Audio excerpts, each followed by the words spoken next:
Danni is not about to stand for this abuse. Karen has been on bed rest for a day and already needs to get out of there. But Miss Lisa ain't playing that. What's good, y'all? It's your good sis Erica Vane coming to you right here on Erica Vane TV with another Sistas video. And in this video, I am doing a preview to the 15-second end of episode teaser that we received after watching episode number 7 for episode number 8. In this video, I'll break down what I think we can expect in next week's episode, talk to you about some of the things I'm looking forward to, as well as maybe dive a little bit into some of the things that happened in the previous episode that are going to carry over into next week's episode. So without further ado, let's go ahead and get into it.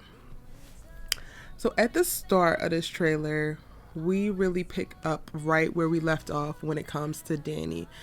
And this is the moment that we knew was coming. We didn't know exactly how it was going to be framed, but we knew it was coming because we got a little bit of teasers in reference to the synopsis for each week's episode already. And we knew that this raggedy old man that she picked up at the airport was going to put his hands on her after some type of sexual interaction.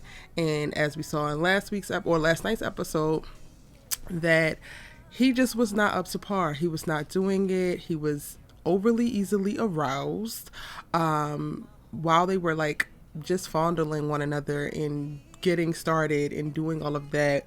He was like literally about to lose it, and y'all know what I mean by that. Use y'all's imagination because we are on YouTube and Instagram, honey. Without even anybody's clothes being taken off. Like, Danni is just literally tickling outside your little jeans, sir, and you are just completely losing it, about to spontaneously combust. Grow up. But for whatever reason, Danni don't take that as a hint. And this is not me saying that she is at fault at all about what happened, because what happened to her following that is completely ridiculous and completely on Jonah's little raggedy ass. Be clear. But she didn't take the whole him about to lose it while they were on the sofa as a like red flag that it was. For whatever reason, they make it to the bed and he is all of maybe a half of an inch to an inch, and he is not doing anything with his measly little inch. And Danni is completely unaroused, unamused, over it, and starting to regret the entire interaction. And as such, she makes smart remarks. She has a little bit of comedic relief, and he has a little bit of a defensive, nasty attitude. It's giving little energy. I mean, you know what? I'm not even gonna go there because I'm not trying to shame any of the little you know what men out there. Y'all just got to do better. Don't be running around here with little energy and little man syndrome and being complete and utter menaces and or abusers to women who you just can't satisfy. Go find someone who you can. Get that cunnilingus up. There's options. Choose one. But for whatever reason, he chooses to rebut Danni's criticism, jokes, if you will, about what is currently happening, because I do believe, one, she tried, like when you look at it, she tried to, one, tell him what was going on with her actually that was taking her out of it, and two, make light of it to not try to bruise his ego, and he got defensive pretty much immediately. And from there, he decides to backhand slap her. And the episode cuts off immediately right there. The preview, the teaser picks up from where that moment was, and all we get to see is that Jonah says, yeah, that happened. We're aware that it happened. Your hand went across her face. Now, what I want to know is what happens next, and I want to believe that Daniella is about that life. I want to believe that every pot, pan, knife, fork, whatever she could grasp found its way into this young man's skin, head, arm, neck, something. He was going to get out of the apartment regardless, but now, since you want to resort to violence, it's time to get violent. Or at least that's what I hope for Daniella. But regardless of whatever happens to get him out, it is clear that this is going to be an ongoing thing, and this will probably be the pivotal moment or the pivotal traumatic event that happens to Danni this season that completely impacts her the rest of the season. So it's typically about 20 episodes in each season. So for the next 17 episodes or 13 episodes, I'm sorry. For the next 13 episodes of this season, we are probably going to see the aftermath and the effects of this physical abuse by this man on Danny. And then the second part of that would be Preston and how, not that this is his fault, and maybe we need to have a conversation about the whole Preston Danny thing and her desire to like have a hot girl summer all of a sudden after his little revelation. But like part of what I think is going to be the B thing for Danny and her character this season is that he kind of left her open for this, and as a knee-jerk reaction, she started to seek comfort and physical interaction and pleasure from somebody else, kind of as a result of the things that she was going through with Preston. And I really want to see, I'm excited to see not only in next week's episode, but throughout the rest of the season, how Tyler Perry chooses to handle this conversation and how Danny as a character moves through all of this. We did not get to see anything from Sabrina in this episode. Sis is still in jail, and I'm hoping that next week's episode we're actually going to get either a voiceover from her or a mini cameo or something, because at this point Sabrina has just been in jail because we are spending 4 episodes on one day and we have yet to make initial contact with her. She has yet to get a phone call from jail, and I'm just mentioning it here because she's not mentioned in this trailer at all. Now, after the moment of Danny and Jonah at her apartment, we go to Robin, who pulls Hayden up in the law firm and asks Hayden more about this email, because what he has tracked the IP that sent him the email that told him that Andy slept with Paris, because what he decided to get all butthurt, lash out at Andy, dishonor Andy, now sending Andy, I guess, decidedly back fully into the arms of Gary, which we're gonna have to talk about that later.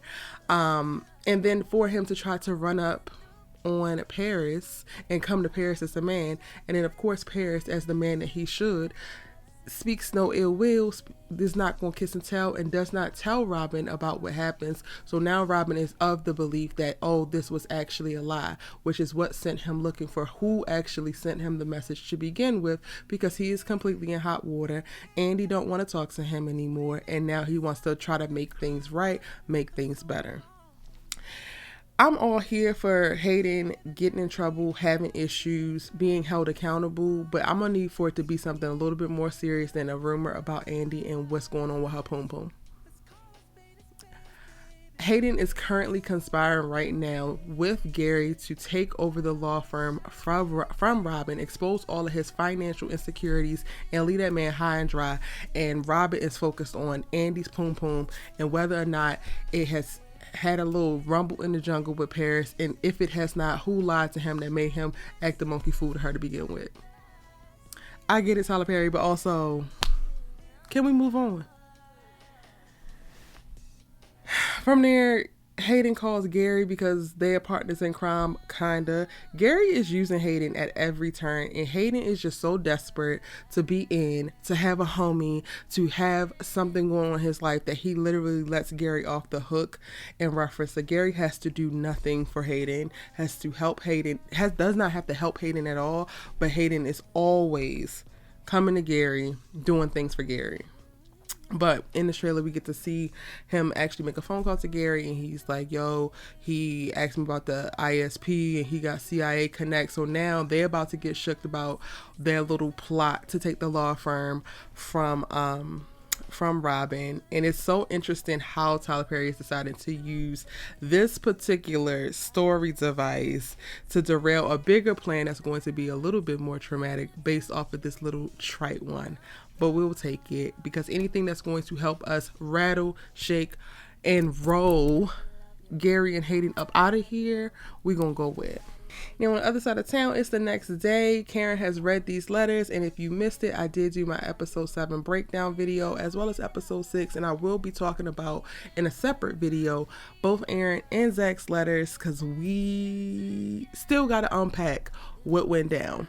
But it's the next morning. Karen looks like she's in better spirits and trying to get out of the house, child. Her mom already mentioned that she would let her go to the salon for 30 minutes. And from there, she's going to try to break out even more. She then recruited Andi, is trying to get Andi to say, oh, we want to just check in with her, kick it, and catch up with her. It's going to be no stress, yada, yada, yada.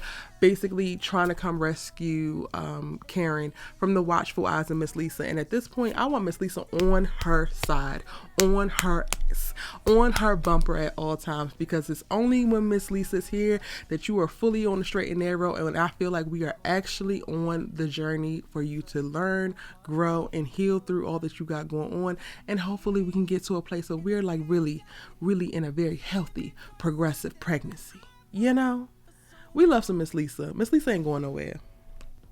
Now, by the end of the trailer, Karen is back at home, and her mom is like, well, maybe I'm going to call the doctor and actually tell him what went down, or tell her what went down.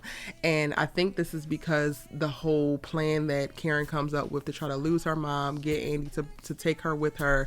And Miss Lisa is not playing with Karen. You're supposed to be on bed rest for a week. I let you go to the salon and you decided to act a monkey fool. Like, let's go ahead and call in your doctor. Let's talk about your prenatal plan. Like, let's actually call the thing a thing. Because while you are out here running amok, while you're out here taking yourself through a lot of emotional changes and overly stressful situations, I'm seeing the thing for what it is, and you either gonna stop or we gonna check you, and then you gonna stop anyway.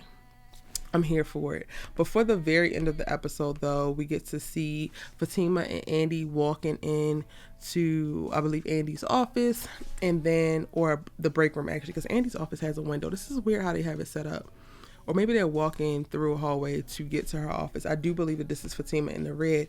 And then Danni is in Andi's office with sunglasses on, so clearly she's gonna have something going on her face due to the slap, and she's talking about she actually needs a lawyer, which this is where she's going to reveal what happened to Andi from the night before with Jonah, and she's going to pursue legal action, which I'm totally here for, girl. Pursue legal action. I don't know if this man have any money, but then also I really hope that she resorted to physical violence. And also we need to call Zach. We need to call Zach. And Zach and his goofy homeboys need to go pay Jonah a visit as well. It's only right.